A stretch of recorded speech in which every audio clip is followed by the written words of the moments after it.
Hello, my friends. Welcome back.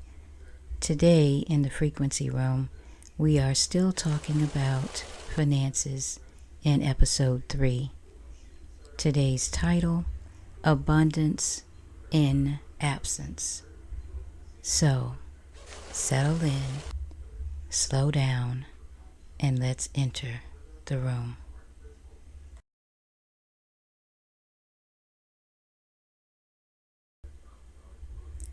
Hello, all. Welcome back to the frequency room. Today we're talking about abundance in absence.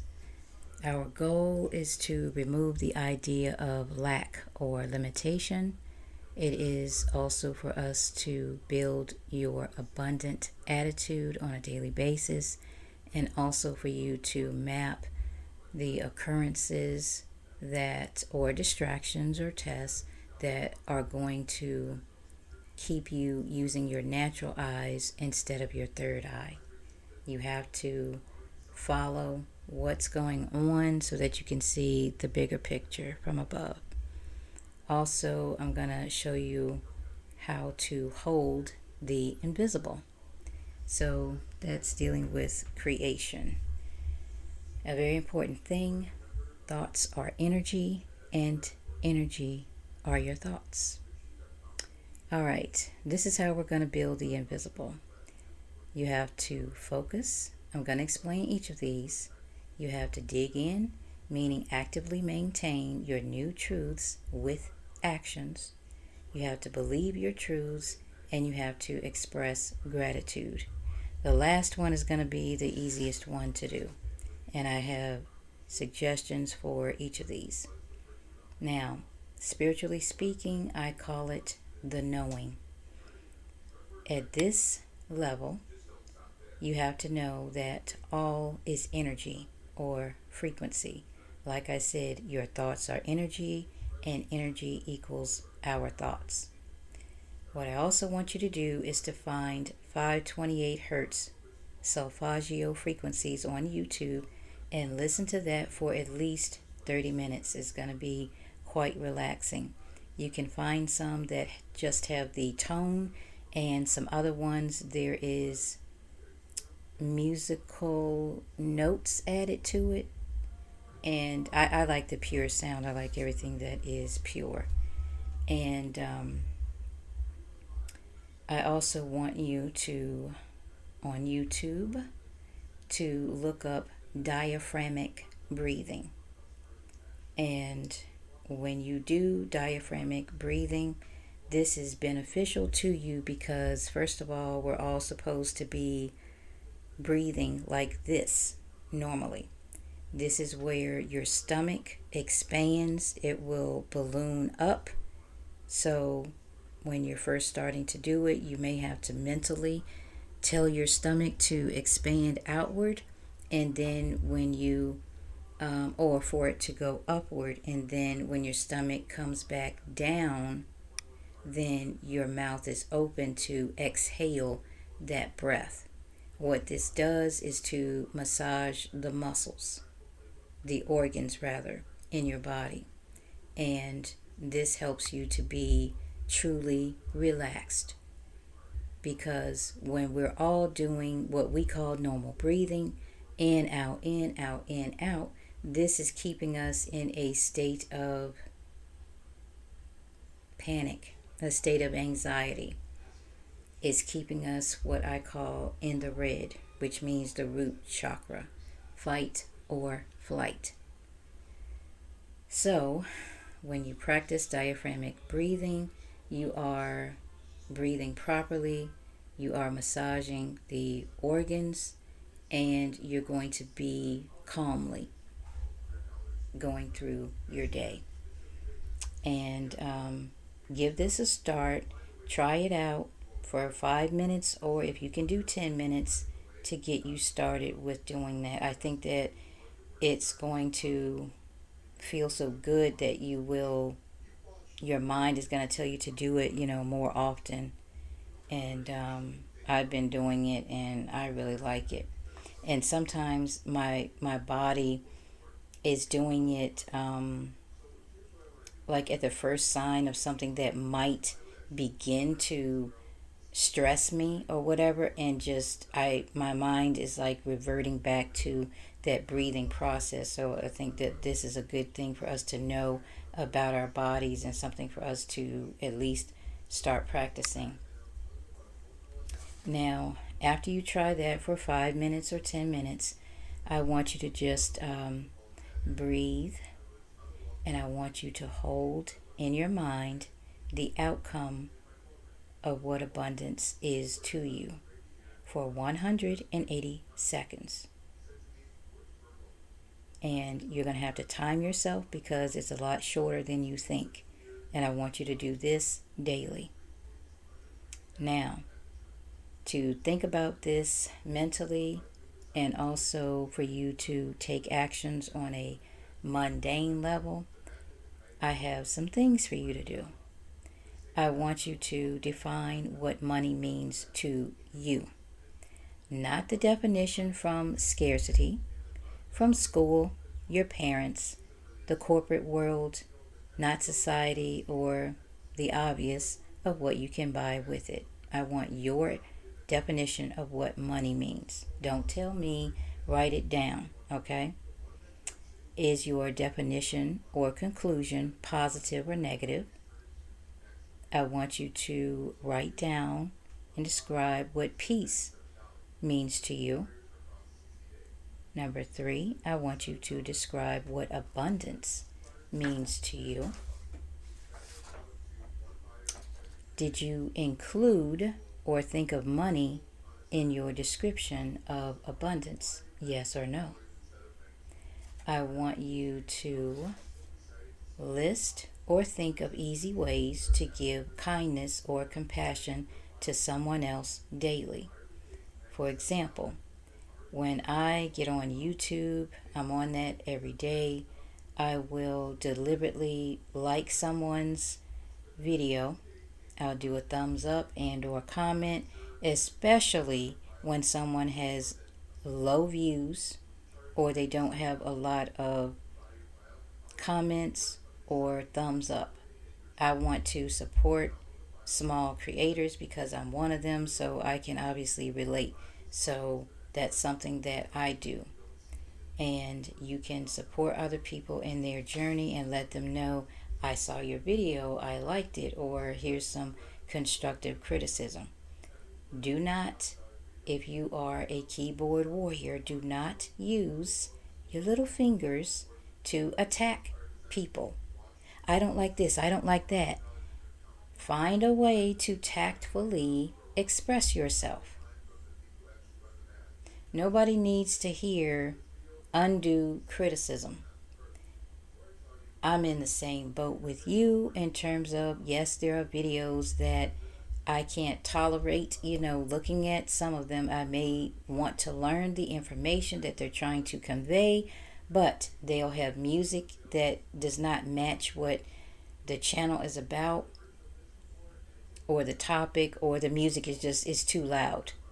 And I can't, mute the music because it's playing throughout the entire video. Or if you're supposed to be doing a tutorial of any type and you're not saying anything, it's just music that I personally don't want to hear, I'm going to click off the video. But I'm not getting on there in their comments and putting them on blast because I don't like, your choice of music or something else. So we all have a choice of, just click off the video. Don't do anything mean. Don't do anything to get someone upset. And like I said, you can have your preferences. We all have those, just like our opinions. But to go out of your way to, like I said, I don't know, to put somebody on blast, that's just unnecessary. So anyway, you can like somebody's post, you can comment positively in a conversation, you can support someone in some way by opening a door, you can say thank you, you can tell someone how you feel about them, give them a compliment. So there's a lot of easy ways for you to every day Find a way to uplift someone else. You can make them smile. You can do them a small favor. Like I said, if you open the door for someone or hold the door open for someone, things like that. But to start becoming aware of how you can perceive in order to give.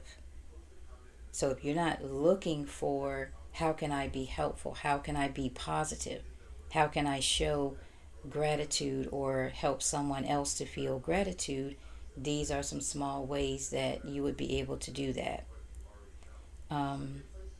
Also, if money did not exist, meaning all of these bills, I don't care what they call it, everything is a tax, okay?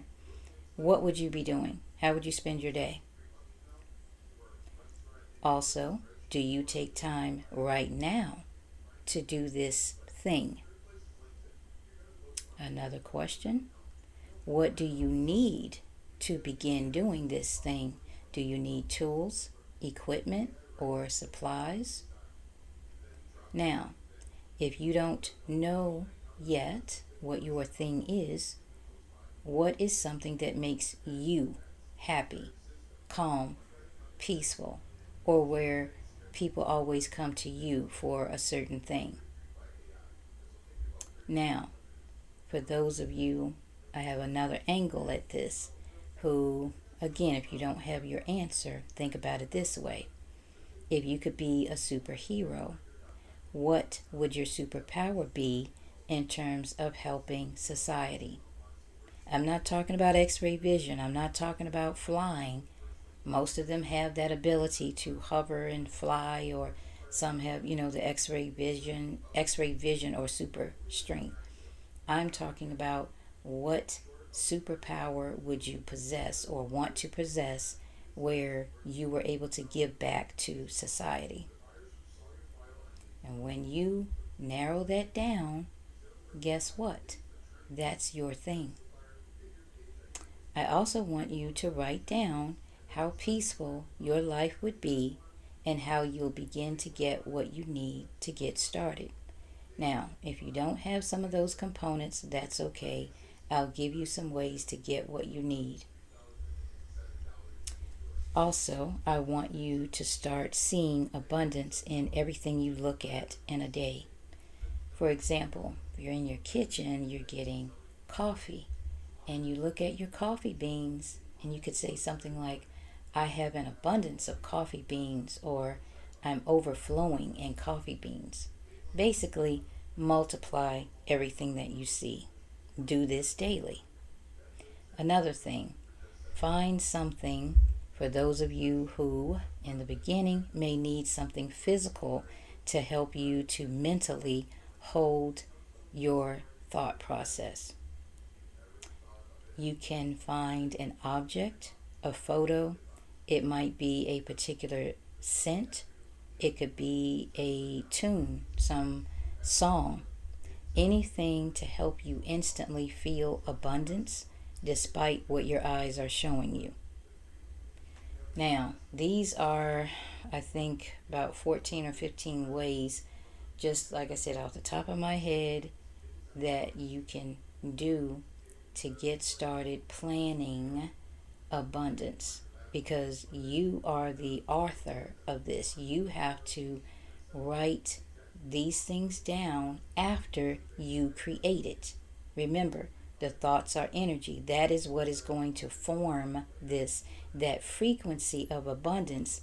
These are ways and things that you can do to create the things that you can use. I'm not going to say the word need, okay, because we already have what we want to use, okay? We're not in need. We don't lack anything. It is there already. It truly is. And again, despite what your eyes are showing you, we have red numbers.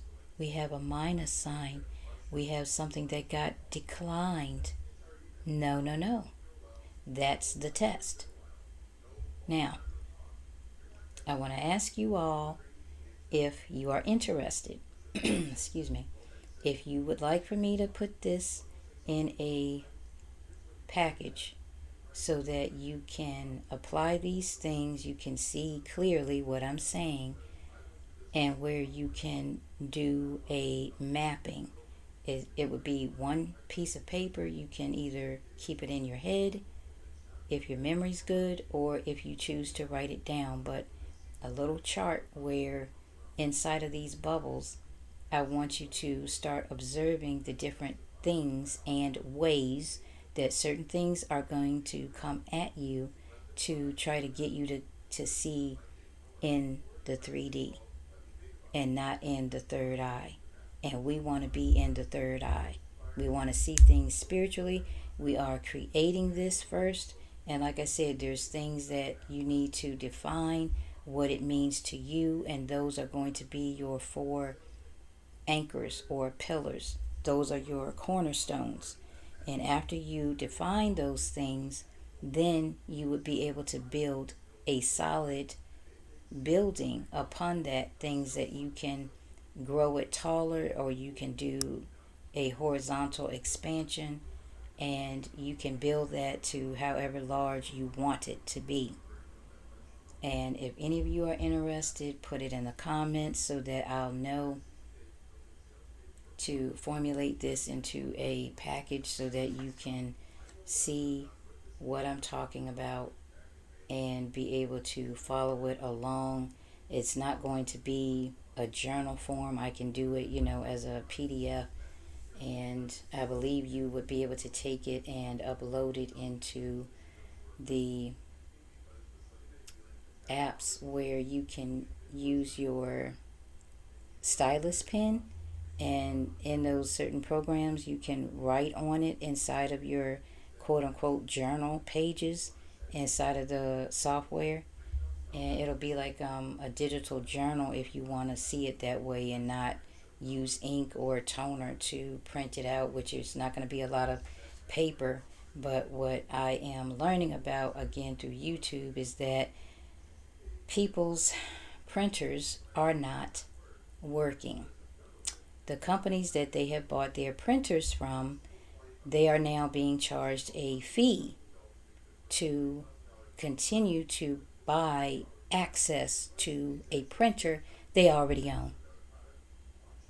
So that's going on, and I'm sure that's going to spread to more companies and other things where people are being charged a fee to use their key to already go inside of their apartment that they're already paying rent on. And if you haven't heard all of the horrific things with being forced to buy an e-car so that you can be monitored biometrically in every conceivable way. Lovely times. Lovely times. So let me know, someone, in the comments, if you would like, if this is enough, or if this would serve you better if I put it in a packet, and in the packet I can tell you things that you can do to get the money fairly quickly for you to get any supplies, tools, or equipment that you need to start literally your thing. And I do thank you all for tuning in, and I'll see you next time.